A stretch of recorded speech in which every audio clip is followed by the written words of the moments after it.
ലളിത സച്ചിദാനന്ദൻ, ഇന്നിപ്പോൾ നിങ്ങളുടെ LDFന്റെ കൺവീനർ ഇന്ന് പറയുകയാണ് RSSുമായി നടത്തിയ കൂടിക്കാഴ്ച അല്ല പ്രശ്നം, അവിടെ എന്ത് സംസാരിച്ചു എന്നാണ് പ്രശ്നം.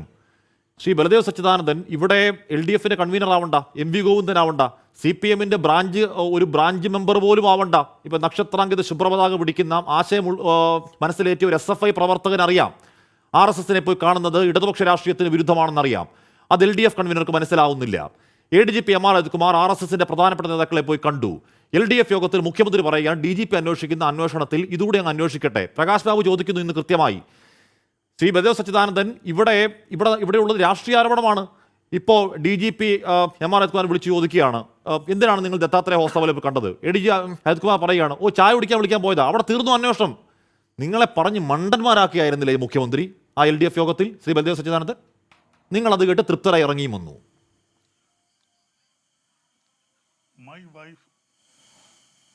My wife ought not even to be under suspicion. ഇത് ജൂലിയസ് സീസർ BC 62 അദ്ദേഹത്തിൻ്റെ സ്വന്തം ഭാര്യ പൂബിയെക്കുറിച്ച് പറഞ്ഞതാണ്. അവർക്കെതിരെ സംശയമുണ്ടായപ്പോൾ അവരെ ഉപേക്ഷിക്കുകയാണ്, ഡിവോഴ്സ് ചെയ്തു. ഇവിടെ പ്രകാശ് ബാബു എഴുതിയ പുസ്തകത്തിലും പ്രധാനമായി പറഞ്ഞിരിക്കുന്നത് ഇടതുപക്ഷം സംശയത്തിന് അതീതമായിരിക്കണം. സീസറുടെ വാക്കുകൾ ഉദ്ധരിച്ചുകൊണ്ടാണ്. ഇടതുപക്ഷ കക്ഷികളെല്ലാം CPM ഉൾപ്പെടെ LDFിലുള്ള എല്ലാ കക്ഷികളും ഞങ്ങളുടെ വേദികളിൽ ഈ ADGPക്കെതിരെ നടപടിയെടുക്കണമെന്നും PV അൻവർ ഉയർത്തിവിട്ട ആരോപണങ്ങൾ വളരെ വ്യക്തമായിട്ട് തന്നെ അന്വേഷിക്കണമെന്നും ADGPയുടെ സാമ്പത്തിക സ്രോതസ്സിനെ കുറിച്ച് അന്വേഷിക്കണമെന്നും എല്ലാവരും LDF യോഗങ്ങളിലും മറ്റു പല കാര്യങ്ങളിലും പറഞ്ഞതാണ്. സഖാവ് പ്രകാശ് ബാബുവിനെ സംബന്ധിച്ചൊരു പ്രത്യേകതയുണ്ട്. അദ്ദേഹം ഞാനുമായിട്ട് പല യോഗങ്ങളിലും ബഹുമാനപ്പെട്ട മുഖ്യമന്ത്രി വിളിക്കുന്ന ആൾപ്പാർട്ടി മീറ്റിങ്ങിലും വളരെ ശക്തമായി നട്ടലോടെ തൻ്റെ തീരുമാനം പറയുന്ന ശക്തനായ ഒരു സഖാവാണ് പ്രകാശ്. അപ്പോൾ ഇവിടുത്തെ പ്രശ്നമെന്ന് പറയുന്നത് ഇടതുപക്ഷ മുന്നണിയുടെ യോഗം കൂടി, അതിനു മുമ്പ് CPMൻ്റെ സംസ്ഥാന സെക്രട്ടേറിയറ്റ് കൂടി.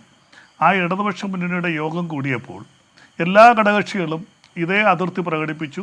CPMൻ്റെ സംസ്ഥാന സെക്രട്ടറിയും അതിർത്തി പ്രകടിപ്പിച്ചു. അന്ന് മുഖ്യമന്ത്രി പറഞ്ഞൊരു വാചകം, 30 ദിവസത്തിനകം നിങ്ങൾ പറഞ്ഞ എല്ലാ വിഷയങ്ങളും കൂടെ പരിഗണിച്ച് DGPയെ കൊണ്ട് അന്വേഷിപ്പിച്ച് 30 ദിവസം, അപ്പോൾ ഏകദേശം ഒക്ടോബർ 10 ആകുമ്പോഴത്തേക്ക് ആ 30 ദിവസമാവും, അതിനകത്ത് വെച്ച് പരിപൂർണമായിട്ട് മറുപടി തരാം എന്നാണ് ബഹുമാനപ്പെട്ട മുഖ്യമന്ത്രിയായ LDF യോഗത്തിൽ പറഞ്ഞതായിട്ട് പുറത്തു നിന്നവർക്ക് അറിയാൻ കഴിഞ്ഞത്.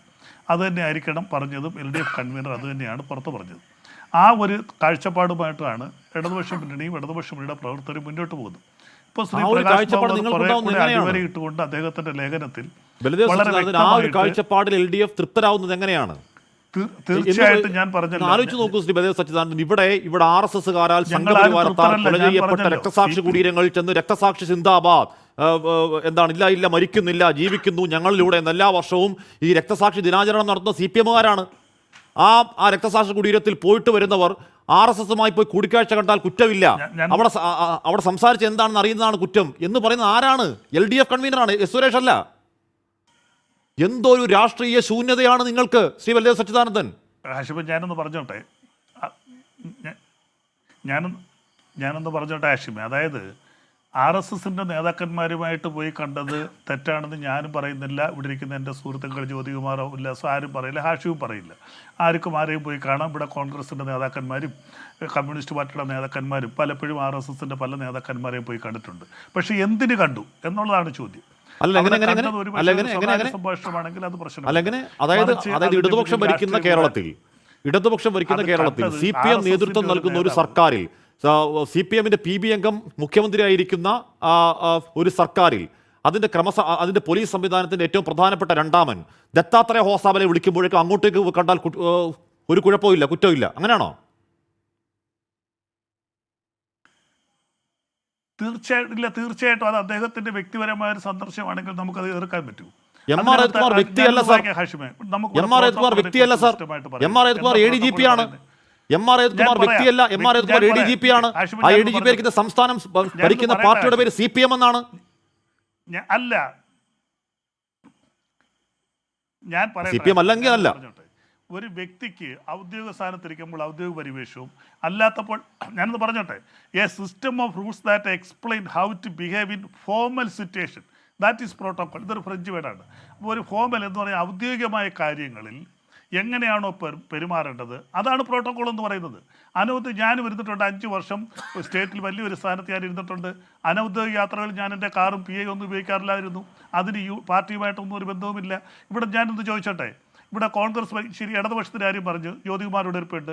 കോൺഗ്രസ് ഭരിക്കുമ്പോൾ അഡീഷണൽ ചീഫ് സെക്രട്ടറി ആയിട്ടിരുന്ന ആനന്ദ ബോസ് സംഘത്തിന്റെ പരിപാടിയിൽ പങ്കെടുത്തിട്ടുണ്ട്.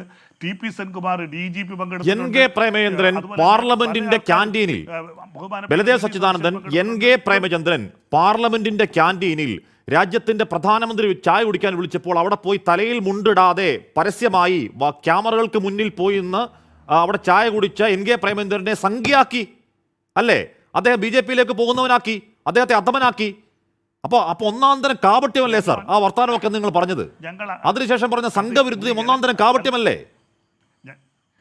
ഹാഷിബ് ഞാനൊന്ന് പറഞ്ഞോട്ടെ ഹാഷിബ്, എനിക്ക് സംസാരിക്കാൻ ഒരു അവസരം എന്താ, ഞാനൊന്ന് പറഞ്ഞോട്ടെ. ഇവിടെ ഞാൻ പറഞ്ഞല്ലോ, ഒരു RSSൻ്റെ നേതാവിന് ഇന്ത്യയുടെ പ്രധാനമന്ത്രിയോ ഒരാളിനെ പോയി കാണുന്നത് ഞാനും കാണാറുണ്ടല്ലോ. എൻ്റെ ഇവിടെ ഇരിക്കുന്ന ഉല്ലാസ് ഉൾപ്പെടെ എത്രയോ സുഹൃത്തുക്കൾ RSS ഇരിക്കുന്നുണ്ട്. അവരെയൊക്കെ ഞങ്ങൾ പോയി കാണാറുണ്ട്. എൻ്റെ വീട്ടിലവർ വരാറുണ്ട്. ഞാനൊരു കമ്മ്യൂണിസ്റ്റ് പാർട്ടിക്കാരനല്ലേ, അതിനകത്ത് യാതൊരു തെറ്റും പറയുന്നില്ല. പക്ഷേ എന്തിന് കണ്ടു, എന്തായിരുന്നു ആശയം, അതാണ് ഞങ്ങൾ ചോദിക്കുന്നത്. ഹാഷിം പറഞ്ഞ ഇതേ ചോദ്യം തന്നെ ഞങ്ങൾ ഇടതുമുന്നണിയുടെ നേതാക്കന്മാരോട് ചോദിക്കുന്നു. എന്തിന് MR അജിത്കുമാർ RSSൻ്റെ നേതാക്കന്മാരെ കണ്ടു? അത് അന്വേഷിക്കണം. ഞങ്ങൾ മറയില്ലാതെ പ്രധാനമന്ത്രിയോട് ചായ കുടിക്കാൻ പോയപ്പോൾ NK പ്രേമചന്ദ്രനെ സംഖ്യയാക്കുകയും ആ ലോക്സഭാ തെരഞ്ഞെടുപ്പിൽ അത് അവിടെ പ്രധാന പ്രചരണ വിഷയമാക്കുകയും ചെയ്ത CPM ഇവിടെ അജിത് കുമാർ എന്താണ് RSSന്റെ രണ്ടാമത്തെ പ്രധാനപ്പെട്ട നേതാവിനെ, BJP-കാരനെ അല്ല, K സുരേന്ദ്രനെ അല്ല, RSSന്റെ രണ്ടാം നേതാവിനെ പോയി കണ്ടിട്ട് അത് 11 മാസം അതിനെപ്പറ്റി പൂച്ചം മിണ്ടാതിരുന്നിട്ട് അത് പുറത്തു വന്നപ്പോൾ എന്താണ് കണ്ണുപൊത്തി കളിച്ചുകൊണ്ട് പറയുകയാണ് പോയി കണ്ടാൽ കുഴപ്പമൊന്നുമില്ല. കാപട്യം നാട്ടുകാർക്ക് മനസ്സിലാവും കേട്ടോ. ശ്രീ ബലദേവ് സച്ചിദാനന്ദൻ, എനിക്ക് ഹാഷിബ് എനിക്കൊരു ഒന്ന് രണ്ട് കാര്യങ്ങൾ മറുപടി പറയാനുണ്ട്. ഞാനൊന്ന് പറഞ്ഞോട്ടെ. ഞാൻ പറഞ്ഞല്ലോ, ഈ സംഭവങ്ങളെല്ലാം വ്യക്തമായിട്ട് അന്വേഷിക്കുന്നുണ്ട്. എന്തിന് കണ്ടു അതിനെക്കുറിച്ച് അന്വേഷിക്കുന്നു, അതിന് നടപടിയുണ്ടാകും. അതിനാണ് ബഹുമാനപ്പെട്ട മുഖ്യമന്ത്രി 30 ദിവസം എന്ന് പറഞ്ഞത്. ഇപ്പോൾ നേരത്തെ മാമി തിരോധാന കേസ് പറഞ്ഞു, അത് കഴിഞ്ഞ ദിവസമാണ്, കഴിഞ്ഞ ബുധനാഴ്ചയാണ് ഗവൺമെൻറ് ക്രൈംബ്രാഞ്ചിന് സ്പെഷ്യൽ ബ്രാഞ്ചിന് ഓടിട്ട് അത് അന്വേഷിച്ചുകൊണ്ടിരിക്കുന്നത്. എനിക്ക് ഒന്ന് രണ്ട് കാര്യങ്ങൾ ബഹുമാനപ്പെട്ട BJP നേതാവ് പറഞ്ഞ കാര്യങ്ങൾ. സ്വപ്ന സുരേഷിൻ്റെ സ്വർണ്ണക്കടത്ത് അദ്ദേഹം ഇടയ്ക്കൂടെ കയറി പറഞ്ഞു.